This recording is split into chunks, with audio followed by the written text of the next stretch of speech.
Friends, article 370 అనేది చాలా ఇన్ఫర్మేటివ్‌గా ఉందండి. చాలా ఇంట్రెస్టింగ్‌గా అనిపించింది. ఈ సినిమాలో మనకి కొన్ని ఇన్సిడెంట్స్ చాలా బాగా చూపించారు.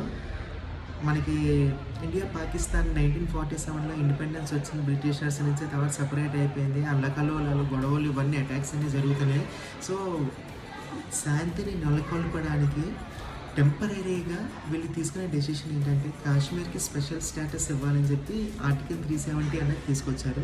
సో, దాన్ని మిస్‌యూటిలైజ్ చేసుకొని some local political leaders, next separatists and double agents, so వీళ్ళందరితో నెగోషియేషన్స్ చేసుకోవడం, డబ్బులు డీలింగ్స్ ఇవన్నీ కూడా చాలా ఓవర్ అయిపోయినాయి. ఇన్‌స్టెబిలిటీ అయిపోయింది. సో, అందుకని ఏదో విధంగా ఈ ఆర్టికల్ 370 అన్నదాన్ని రివోక్ చేయడం, అంటే ఎలా క్యాన్సిల్ చేశారనేది, ఎన్ని తంటలు పడ్డారనేది ఈ సినిమాలో ఫస్ట్ హాఫ్ చూపించారు. సో, ఓవరాల్‌గా అయితే మూవీ చాలా బాగుంది.